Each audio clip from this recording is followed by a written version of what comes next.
I'd also like to welcome in Dr. Ravindra. He's former Chief Secretary to the Government of Karnataka. He's also been an advisor to the Union Urban Development Ministry. Dr. Chenraj of the Jain group of institutions. He's really essentially the man behind names like Rohan Bopanna. Thank you very much for taking time out and coming in here. Steve, I wanted to start off with you. There's increased recognition now about sporting activities and the kind of values that it brings or the inclusive growth that it can bring about. But in India, there's quite a bit of intolerance when it comes to sporting ambition. There's quite a bit of financial involvement in terms of funds that you need to put in. There's a high risk because we all know that in the absence of a proper educational qualification, an injury can cut short your career. In the face of all these difficulties, how soon or what is it that we need to do to ensure a balance between academics and sports? Yeah, look, I think firstly sports, there's only a small percentage of people who are going to make a living out of sports, a livelihood. I was lucky enough to do that. I think what sports is all about is grassroots opportunities, getting people, kids involved. As I say, only a very few will make a career out of it. So I think if you go into sport thinking you're going to make a career out of it, that's very ambitious and maybe not realistic. So the idea of getting into sports is to promote a healthy lifestyle, to work together for common goals with your teammates. I think it has a number of benefits playing sport. I think your cardiovascular system improves. I think it develops your body to a certain extent. It improves your sleep.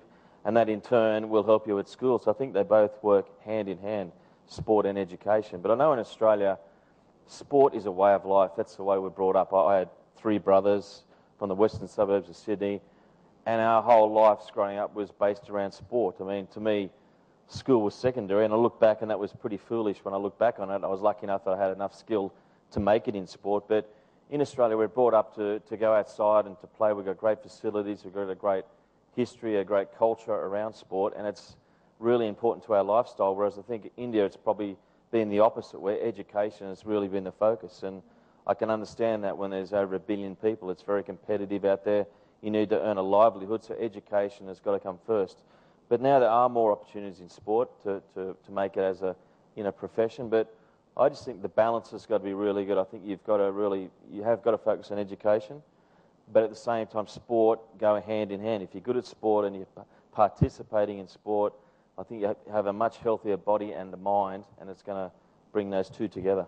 There's quite a bit of resistance in terms of allowing your children or allowing India's youth to actually go there and participate or spend that much time away from studies. And it takes that bit to actually wean kids out of their computer games and the television to actually go out there and play. Yeah, look, it's a real danger right now is, this modern age of technology where everything is instantaneous and kids can play games in front of the TV. And I know myself, I've got 3 very active young children who love the outdoor life and sport. And my son, who's 13, is non-stop playing sport. But in the last 6 months, as he goes into those teenage years, and peer groups are very influential, he's really gone into that world of playing computer games. And I thought that would never happen. So if it can happen to a son like mine who's sports mad, then I can see it can be a real issue. And that also leads to obesity and other issues. So we've got to get our kids outside, participating, engaging in a healthy lifestyle. But at the same time, the parents, I think, have got to understand that they need to put some time into that as well. They need to take their children to these various sports if they're going to support them. I've got a tennis mum here.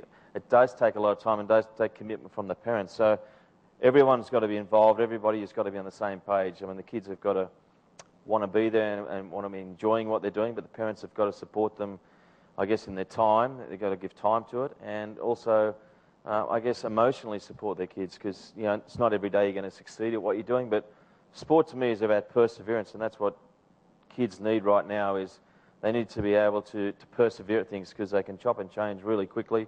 There's so many options for kids these days. We want them to learn how to be, to be resilient and to come back the next day if they haven't succeeded. And I think sport teaches kids that, it's not always going to be instantaneous success. They're going to have to work at things to be successful. Sure. That's where I wanted to bring in Dr. Maheshwari as well. You know, physical inactivity is a major public health issue. You work with children, and as a tennis mom yourself, as someone who supports sporting activities, talk to us a little bit about what kind of mindset blockages are out there. I think in India, there's really a crisis of parenting, in my opinion, in terms of what parents feel should be done for their kids. When it comes to sports, there's a complete crisis because there's a tuition culture. You've got schools that the real estate is high, they don't necessarily have time for sport. And then you've got parents who want their kids going after tuition and only want their kids in sport if they think they can make it.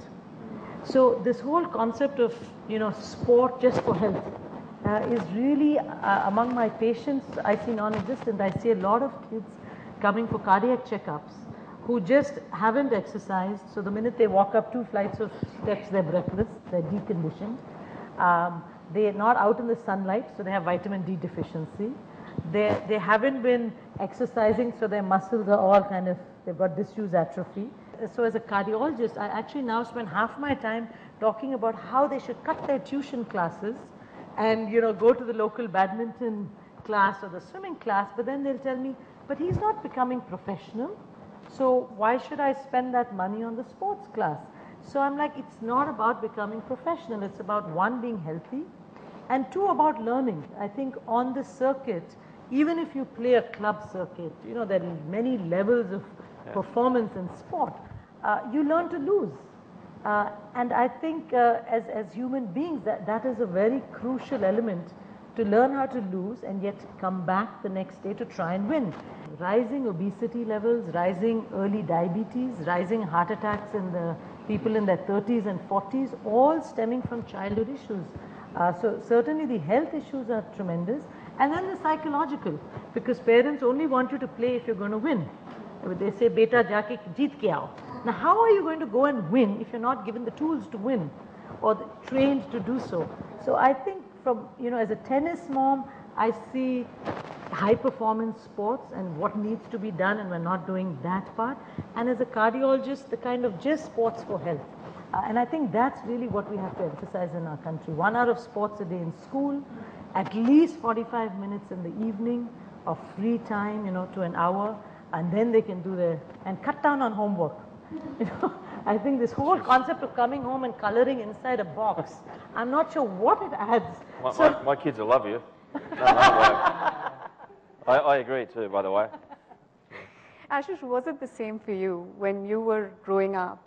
What kind of support did you have from your parents, from your school, from overall the sporting community? My growing up days was fun because playgrounds were free to go to. It was accessible, and we don't have to pay for sport. In our times, we could just go into a ground where the locality kids go and come together in the evenings, play for 2 hours of football, cricket, or whatever game you want to play. Enjoy yourself, go back home at around 6:30 in the evening. And that's the way everyone would like to. Nowadays, you say we stay in apartment high-rises where there's not much place for the kids to play. Playgrounds are out of sight and out of bounds because getting to a playground is like a 1.5 hour challenge for every parent because he has to arrange the driver or the car or the transport, and it's become next to impossible. Wherever you go, there are academies, but they charge a bomb with not certified coaches. It's all fast commercial bucks that they want to make rather than teach them the right kind of thing at for a junior level. So it's an important thing that association, the governments take up this cause and set up in every locality have a basic playground which is free of cost. The government gives schools and colleges free land, but they should make it that the playground should be accessible free of cost for every kid that wants to go and play after schooling hours. Why, when we go to a ground, that we have to pay? I don't see logic in that. When the government has given institutions, civic community sites free of cost, why are they charging when somebody comes to use it? The kid should be given free access to any playground. That is not happening in India. So that's where you have academies coming in. But at this point in time, It's very exclusive. What happens to these kids? They come home, stay in apartment blocks where there's not an inch of place where even they can walk. So it's a difficult time for a kid. So now you get up at 6 o'clock for a 7 o'clock training program. You drive the kid for 1 hour to a playground. There's a coach there with 200 kids in an academy or a thing. By the time he touches the ball, it'll take 1 week for his turn to come. So he's not learning anything even in an academy because the number of people in an academy is too huge.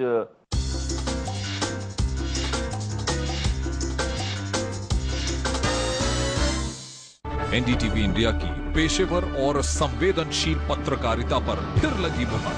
एक साथ 3 पत्रकारों को रामनाथ गोयनका सम्मान।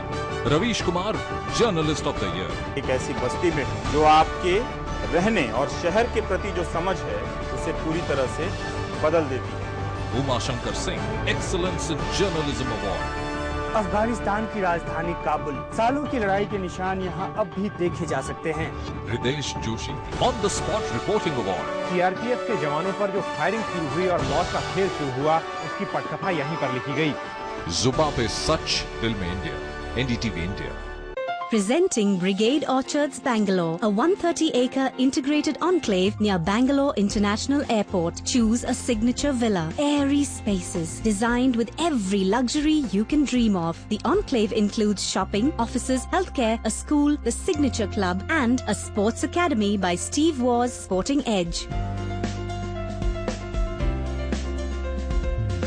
Log on to brigadeorchards.com today. जरा मुस्कुरा दे है खुशी। ई ई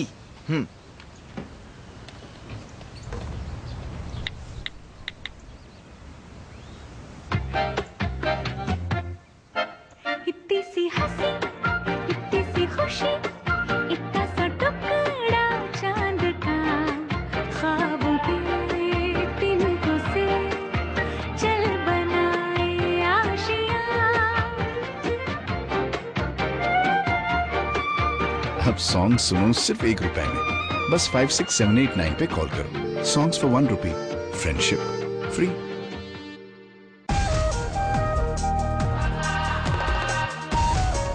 This is NDTV, and you're watching NDTV Profit.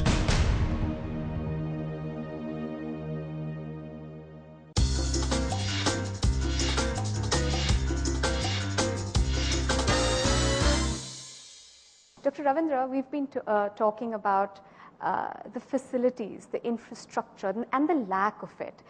You know, I guess at this point, what we really need is more importance and outlay put out for sporting institutions. What is the government thinking, or where is the machinery? Where does it stand in terms of including sporting activities as part of the curriculum in India?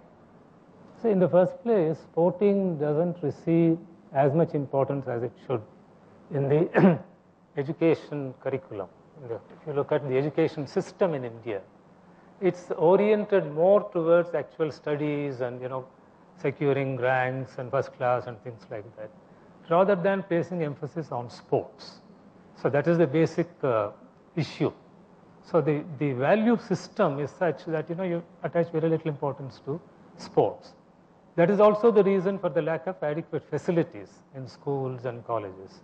Of course, I mean, Badal was talking about the lack of facilities in cities. You know, in cities like Bangalore or Mumbai or anywhere else, the land has become so scarce. I mean, there are hardly any place for playgrounds. See, a basic element of, you know, sporting activity is a must. There it is education and sports, because you want, you know, a healthy body and a healthy mind, you know, being physically fit. So my own feeling is, I mean, whatever the system, see, you need to spot sporting talent very early, pick them up and give them the best of, you know, training. Where you may send them to academies anywhere. I mean, as Badal said, you know, it's unaffordable today for the ordinary person. If you really want to go and get trained in the best of academies, because schools and colleges don't have the best of training facilities. Is there going to be more outlay put towards playgrounds? Is there some kind of reform in terms of policies, educational policies, real estate as well? Certainly, I think there is need for a reform in the, not just in sports policy, but the educational policy, where sports becomes a part of the curriculum. Even in schools itself, the amount of time devoted to sports, even physical training, as well is just maybe one period or 1 hour. I would say that way in rural areas, maybe it is far better. In the sense, students are more free, they have more of open space, but unfortunately we lack the training facilities there. But in sports like, for instance, kabaddi, which doesn't involve any lot of amount of money, etc., India is ahead. India is perhaps the best. In terms of the government talking, not doing. So I really feel in terms of sport, we can't wait for the government to do it. Yeah. They can't fix the roads, they can't get anything going. So sport is going to be private enterprise at this point. Dr. Chenraj, to be able to put the priority of a child, his welfare, his or her welfare, and their talent ahead of everything else, there has to be some sort of a common pedagogy that we need at this point. We don't have any standards. We don't have any regulatory body. Where do private schools stand at this point? And what is it that perhaps corporate involvement, how much can corporate involvement help? Corporate involvement has not been so exciting in India, except for this few sports, especially like cricket or anything which catches the eyeballs very fast. The sports, as Dr. Ravindra has said, that it has to be a part of a curriculum which has not been thought of. If I see in Australia, Steve Waugh is there and legend, 70% of the youngsters at least have twice a physical activity a week, 70%. And India is having a population which in next 10 years, you say 50% of India's population will be between 15 to 35 years of age. Private schools have little autonomy, but then if it is in urban areas, I agree with Ashish and Dr. Ravindra and Vinitaji that space is a constraint. But also it is very right that we cannot wait for the governments to take up the initiative. It may take at least 6 generations to wait for it, and people are waiting to crave to develop sports. So sports has to be integral part of a curriculum that has to be on the national policy as well as a state policy.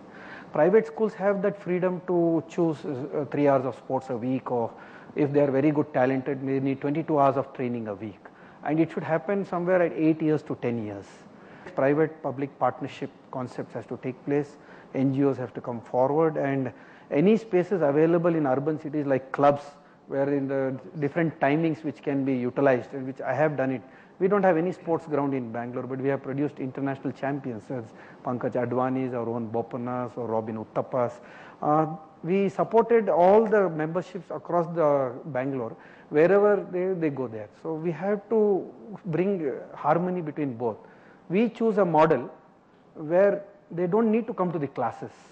Our syllabus is tuition oriented, passing the examination. So there lies the catch. So they can practice very well for 8 months and then come for the examination 1 month before we train them. This is the first university or maybe institution in the country which thought of this model, and all our sportsmen come 1 month before and they study very well and get 80s and 90% marks. So India is not an application based course thinking based syllabus. So it's just passing out. In colleges hardly they attend 40-50% of the classes. This is where we chose the opportunity, and almost 30% of our student community among the group is into sporting activity.